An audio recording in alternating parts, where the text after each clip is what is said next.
केचिद केवल या भक्त्या वासुदेव परायणा। निश्चल मन से, शुद्ध हृदय से, गदगद वाणी से, पुलकित नेत्रों से मात्र भगवान वासुदेव की भक्ति में परायण हो जाओ, लग जाओ, संलग्न हो जाओ। जो मनुष्य भगवान वासुदेव की भक्ति में लग गया है उसके समस्त पाप स्वतः ही धुल जाते हैं। कैसे लगोगे?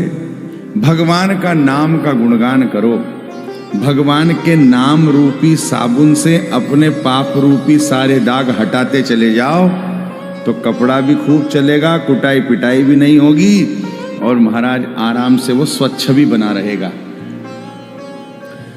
यही एक उपाय बताया सुखदेव जी ने। अघम धुनवंती, सारे सारे पाप धुल जाते हैं। जो मनुष्य भगवान का नाम उच्चारण करता है, भगवान की महिमा को जानता है और भगवान का नाम लेता है, तो नाम का प्रभाव ही ऐसा है। नाम महानिधि मंत्र, नाम ही सेवा पूजा, जप तप तीरथ नाम, नाम बिन और न दूजा। नाम प्रीति नाम बैर, नाम कहे नामी बोले, नाम जामिल साथ, नाम भव बंधन से खोले। नाम अधिक रघुनाथ ते, राम निकट अनुमत कयो। कबीर कृपा ते परम तत्व, पद्मनाभ पर चोलयो।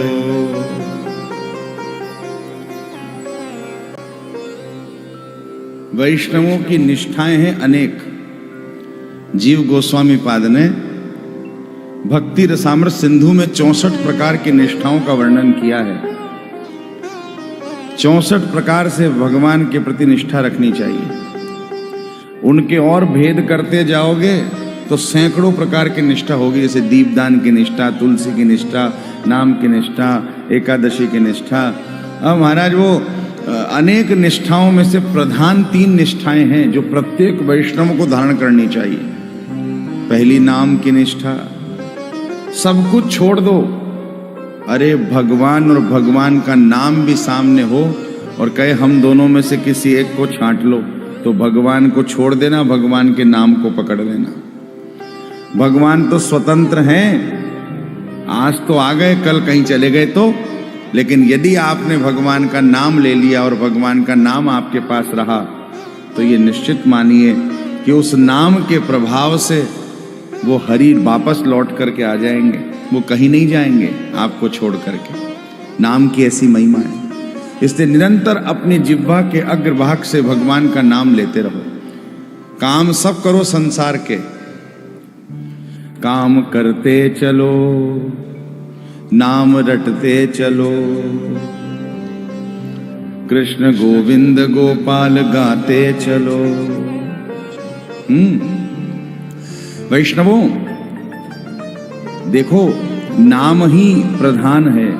पहली निष्ठा है नाम की, दूसरी निष्ठा है तुलसी की, सभी को तुलसी कंठ में धारण करनी चाहिए। और तीसरी निष्ठा है एकादशी की, एकादशी का व्रत करना, तुलसी की माला पहनना और भगवान का नाम लेना। ये प्रधान निष्ठाएं हैं जो सबको धारण करनी चाहिए। ऐसी महिमा है। अजामिल जी जो थे वो ब्राह्मण कुल में उत्पन्न हुए थे। परीक्षित जी ने पूछा, ऐसा कोई हुआ जिसने नाम लिया हो और नरक ना गया हो पाप करने के बाद भी? उदाहरण दिया, अजामिल जी की कथा सुनाई। ब्राह्मण कुल में उत्पन्न हुए थे, कान्यकुब्ज नगर में, कन्नौज में। माता पिता की बड़ी सेवा करते थे। एक दिन जंगल में पुष्प फल लेने के लिए गए थे सेवा के लिए। वहां पर इन्होंने देखा कि एक गणिका के गले में हाथ डाल करके अपेय का पान करता हुआ एक पुंसचली पति व्यभिचारी भ्रमण कर रहा है। क्षण मात्र का कुसंग हुआ उनको, और उस कुसंग के प्रभाव से उनको लगा कि राम राम, ये ऐसा कार्य कर रहा है तो इसमें ना जाने क्या सुख है, और सारा जीवन बदल गया उनका। तो उनका नाम था अजामिल, सत्य हो गया। अजा कहते हैं माया को, और मिल यानी मिलना। वो माया रूपी गणिका से मिल गए और उन्होंने जाकर कहा कि देवी हम भी तुम्हारे साथ रहना चाहते हैं। उसने कहा धन लूंगी। वो सारा धन लेकर के उनके पास चले गए, घर परिवार छोड़ दिया, पत्नी बच्चे सब छोड़ दिए, माता पिता की सेवा छोड़ दी और उसी के साथ रहने लगे। अब उसने कहा कि घर चलाने के लिए कुछ तो चाहिएगा, तो चोरी करने लगे। 85 साल के हो गए, 10 बेटा हो गए। सबसे छोटे वाले का नामकरण नहीं किया था अभी। संतों की जमात आई, संतों की टोली आई, और उस छोटे बालक का नाम नारायण रख करके चली गई। और जब नारायण नाम रख दिया तो 85 साल की अवस्था में यमदूतों को आते देखा एक दिन, तो डर गए अजामिल। और अजामिल जी ने नारायण को पास खेलते देखा तो जोर से पुकार लगाई, नारायण आए, नारायण आए, नारायण आए। भगवान ने इसे ही मंत्र मान लिया, नारायण आए। अपने पार्षदों को भेजा और कहा जाओ जाकर के इसकी रक्षा करो, ये हमारा नाम ले रहा है। पार्षद आए, यमदूत तो अजामिल जी का जीव लेकर के खींच करके बंदी बनाकर ले ही जा रहे थे, लेकिन अजामिल जी के प्राणों की रक्षा, उस जीव की रक्षा भगवान के प्रिय पार्षदों ने करी। और पार्षदों ने कहा कि इसने हमारे भगवान का नाम लिया, इसलिए इसको पाप नहीं लगेगा, अब तुम जाओ यहां से। अरे बोले महाराज ये आपके भगवान का नहीं है, तो अपने बेटे नारायण का नाम ले रहा था। बोले इसका बेटा तो आज है और कल नहीं रहेगा, लेकिन हमारे परमात्मा परब्रह्म तो नारायण पूर्व से थे और अंत तक रहेंगे। और फिर एक बात बताओ, इसके बालक के अंदर क्या भगवान विद्यमान नहीं है नारायण? यमदूत तो सब डर गए, चले गए। यमराज जी के पास पहुंचे और यमराज जी को जाकर कहा, भगवान पहले आप निर्णय करके बताओ किसको लेके आना है, किसको लेके नहीं आना है, क्योंकि हम तो लेने गए थे पापी अजामिल को, और वहां तो 4-4 हाथ वाले कोई नारायण के पार्षद आए और उन्होंने बचा लिया उसको। यमराज जी ने तुरंत मुंह पे हाथ लगा दिया यमदूतों के, यहां नाम मत लो नारायण का, नरक में नाम लोगे, किसी ने सुन लिया धंधा चौपट हो जाएगा, सब चले जाएंगे वैकुंठ। नाम की ऐसी महिमा है। राम नाम एके रति, पाप के कोटि पहाड़, ऐसी महिमा नाम की, जार करे सब छार। मलूक वहां नहीं जाइए, जहां न हरि को नाम।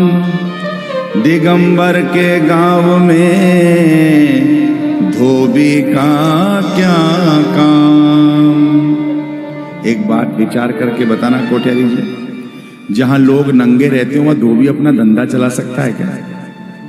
कपड़े जहां पहने जाएंगे वहीं पर तो धोबी अपना व्यापार कर पाएगा, वहीं तो धुलने आएंगे। राम नाम एक रति आपके पास में हो और करोड़ों पाप के पहाड़ हो, ऐसी महिमा है उस एक नाम की कि जैसे माचिस की चिंगारी रुई के पर्वत को जला सकती है, ठीक उसी प्रकार भगवान का एक नाम आपके करोड़ों पापों को, करोड़ों अघों को नष्ट कर सकता है। नाम की ऐसी महिमा है, श्रद्धा से भगवान का नाम लेना चाहिए। इसलिए मलुकदास जी कह रहे हैं, मलुक वहां नहीं जाइए जहां न हरि को नाम। जहां भगवान का नाम लेने वाले नहीं रहते हो वहां कभी मत जाओ, जहां भगवान का नाम गुणगान करने वाले हो वहां जाओ, वही कल्याण करेगा भगवान का नाम ही। और एक बार भी श्रद्धा से किसी ने नाम लिया तो उसको यमदूत लेने नहीं आते, भगवान के पार्षद लेने आते हैं।